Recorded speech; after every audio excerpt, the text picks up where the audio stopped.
Se preparam, como disse a Glenda, para o retorno do Campeonato Brasileiro. Pois é, na semana que vem nós já temos jogos. E ainda sem os seus principais jogadores, a galera que disputou a Copa do Mundo, o Palmeiras teve novidade no jogo treino desse final de semana. Foi contra o Juventus da Moca, na academia de futebol. Confira. Aos poucos, a rotina volta à academia de futebol.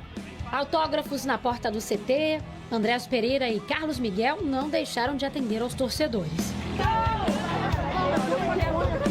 Um sábado que contou com aquecimento para o retorno do Brasileirão com um jogo-treino e uma vitória sobre o Juventus por 3-1.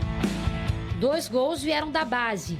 Heitor e Larson balançaram as redes para o Alviverde. Independente do gol, a gente sabe que a vitória, acima de tudo, é mais importante. Em amistosos, jogos que a gente fala valendo, né? É muito importante. A gente sabe que aqui a gente tem que estar pronto para fazer qualquer tipo de função. Eu sou um cara que eu gosto de testar novas posições. É importante a gente ter essa versatilidade de cumprir outras funções. Felipe Anderson também deixou o dele num jogo-treino que teve novidade. O zagueiro Alexander Barbosa, único reforço confirmado para esse semestre, entrou em campo e ganhou seus primeiros minutos com Abel Ferreira. Emiliano Martínez e Piquerez, que voltaram depois da participação na Copa com o Uruguai, também participaram da partida.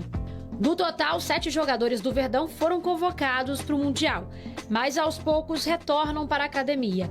O colombiano John Arias chega na quarta-feira e os paraguaios Gustavo Gomes, Sosa e Maurício devem voltar antes, já no começo dessa semana. O argentino Flaco Lopes é o único que ainda não tem data para se reapresentar. Além da expectativa pelo retorno dos jogadores que foram para a Copa, o Palmeiras está de olho no mercado. A janela de transferências abre no próximo dia 20 de julho. E o único alvo do Verdão é um velho conhecido, Danilo, do Botafogo. O volante do clube carioca foi convocado por Ancelotti para a Copa. É cria da academia, já levantou taças pelo Verdão antes de ir para a Europa. Agora, o Palmeiras ofereceu ao Botafogo 120 milhões de reais, mais o zagueiro Naves para ter o atleta de volta. Ele é visto pela comissão técnica como a única peça que falta para fechar o elenco de Abel Ferreira nesta temporada. O Palmeiras é o líder do Brasileirão com 7 pontos de vantagem e volta aos gramados no dia 22 de julho contra o Coritiba, no Couto Pereira. Um começo de segundo semestre cheio de expectativa. Independente de ter a nossa vantagem que a gente tem hoje, a gente tem que jogar da mesma forma, porque somos profissionais, a gente sabe que qualquer deslize a gente pode perder qualquer campeonato, que todos os campeonatos se decidem em detalhes. A gente tem o brasileiro, que também é muito importante pra gente, a gente tem a Copa do Brasil, que também é muito importante pra gente. Igual eu falei, eu quero ganhar todos, não quero nem saber. Pois é, quero ganhar tudo. Esse é o espírito do Palmeiras. O mais interessante nessa história, quando você já tem um elenco ajustado, um elenco que você tem jogadores teoricamente suficientes para poder disputar as competições que está o Palmeiras, ele investe pouco. Trouxe aí apenas o Barbosa para reforçar a sua defesa e o grande investimento, como trouxe a nossa repórter, a Elô, é que quer o Danilo. E é curioso, o Palmeiras vendeu o Danilo quando foi negociado para o futebol inglês por 110 milhões de reais. E agora, mais ou menos isso, depende da conversão, e agora está oferecendo 120 mais um zagueiro. Danilo se valorizou, saiu, teve problema na Inglaterra, teve cirurgia, voltou, estava no Botafogo, está no Botafogo até esse momento, e o Palmeiras está querendo contratar. E é uma negociação que deve ser fechada, porque o jogador também, o Botafogo está tendo muita dificuldade lá, quem manda, quem não manda na SAF, e o próprio Danilo, de repente, já sinalizou que ele pode voltar para o Palmeiras. Mas a prioridade do jogador, segundo informações, é que ele quer voltar a jogar na Europa, mas quer jogar num time maior, um time de mais expressão, que ele possa brigar por títulos. Ele já teve essa passagem aí jogando num time intermediário da Inglaterra, e o negócio dele agora é voltar para a Europa para encarar um time forte, um time grande. E olha, a gente vai falar também do Corinthians, porque o Corinthians... Um negocinho, Danilo, né, o volante, seleção, Danilo, jogador de seleção, né, que a gente viu aí. Palmeiras está querendo trazer o Danilo. Você acha bom? E olha só, Glenda Elia, antes de mais nada, olha que conta absurda essa negociação do Danilo, como a gente percebe que o negócio superou o futebol. Ele foi vendido por 110 milhões. 2022, 2023.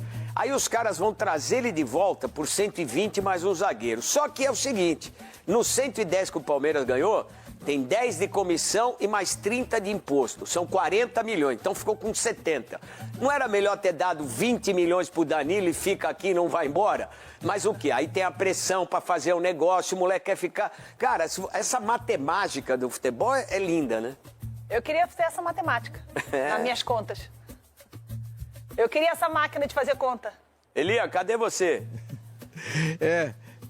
Tô aqui, ó. Agora aqui, veio, ó, veio. Tá me vendo aí? Sim. Ah, veio. Não, o que eu acho é assim, você faz uma conta simples de padaria, onde a gente recebe 110, dos 110 sobram 70, conta de padaria. E agora você tem que investir no mínimo, porque eu não acho que o Palmeiras vá conseguir. Isso não é informação, isso é feeling pelo que eu senti aqui na Copa do Mundo. O Danilo vai ter no mínimo 3 propostas da Europa, no mínimo. Eu estava conversando com o pessoal aqui, ele vai ter no mínimo 3 propostas da Europa. Isso significa o quê? Se ele tiver 3 propostas da Europa, que é o destino que ele prefere nesse momento, ou seja, o Danilo prefere estar na Europa nesse momento. Então, se ele tiver propostas equivalentes ou um pouquinho melhores, ele vai preferir voltar à Premier League ou vai preferir estar numa grande competição como é o Campeonato Espanhol de Futebol. Isso significa que o Palmeiras, no limite, o Palmeiras já chegou ao limite dele, 120 milhões de reais em dinheiro e mais o zagueiro Naves, que é um bom zagueiro, hein? Que é um bom zagueiro que se você não der nada pro Naves, o Naves tem que valer uns 20 milhões de reais. Então, você tá falando aí de algo em torno de 140 milhões de reais pro Danilo ser repatriado pro Palmeiras. Ele que era jogador do Palmeiras. Então, olha que interessante. O Palmeiras vende o Danilo e acha que fez um baita negócio. Ficou com 70 milhões. Para repatriar o Danilo, vai pagar 140, vai pagar o dobro. Essa é a relação que a gente tem que fazer. E olha, chegou no seu limite e esse limite não garante o Danilo no time do Palmeiras. Nós estamos falando do Danilo Santos. Ele não está garantido no time do Palmeiras na continuação da competição do Campeonato Brasileiro, porque ele vai receber nessa janela que se abre, por isso os seus empresários estão muito atentos, porque a janela europeia, ela ainda não se abriu, ela vai se abrir. Então, as propostas vão vir. Não adianta o Palmeiras ficar afoito e, olha, nós estamos com 120 aqui, tem que vir. Por quê? Porque, claro e óbvio, ninguém é bobo, ninguém anda descalço em cima de ponta de prego. Então, o que os empresários do Danilo vão fazer? Esperar. Olha, Palmeiras, a sua proposta é a melhor do Brasil, nós estamos propensos a acertar. Mas calma, o Danilo está de férias, me dá mais 10 dias. Calma, o Danilo está de férias, o Danilo não quer falar sobre isso agora. Para quê? Para esperar o que vem da proposta europeia assim que a janela europeia se abrir. É isso que eles vão fazer e a partir do momento que as propostas chegarem, eu particularmente acho difícil o Danilo acertar com o Palmeiras.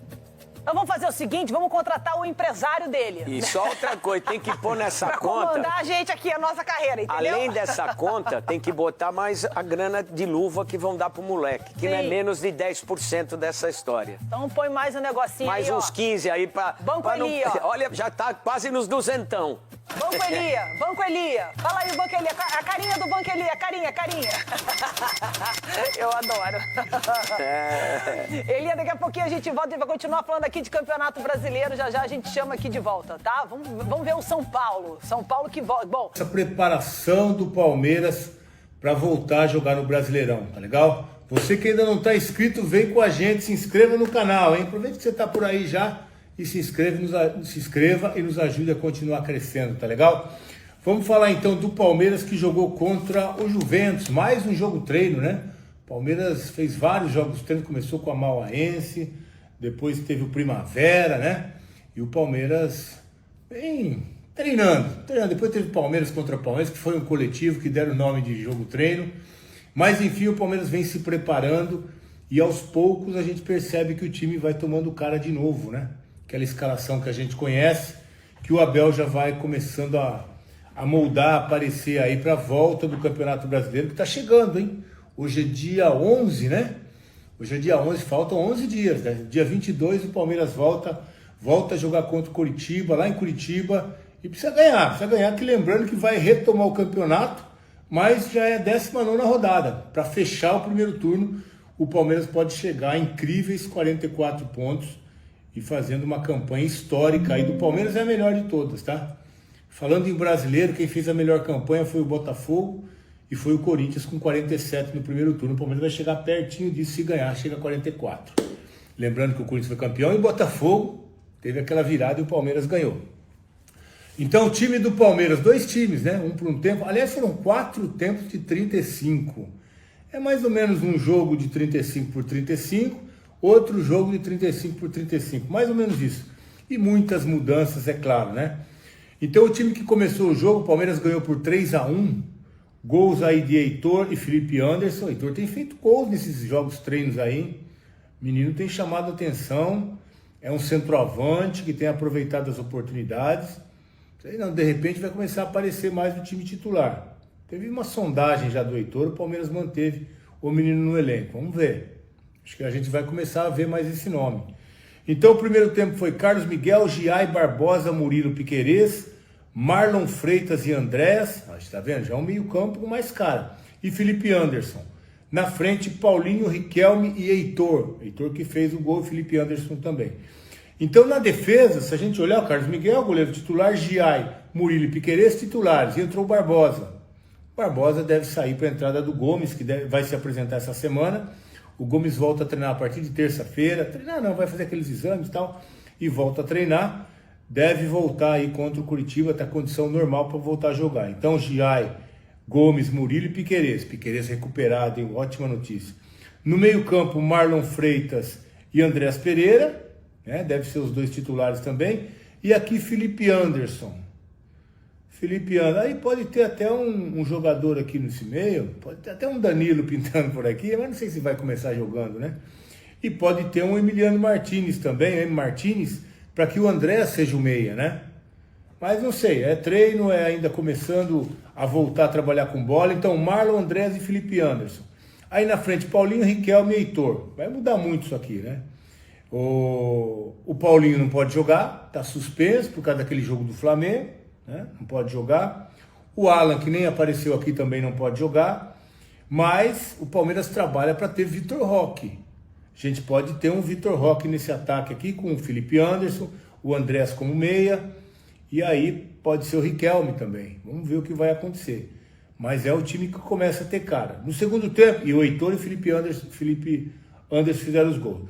Segundo tempo, Lomba, Kelvin, Fux, Benedito.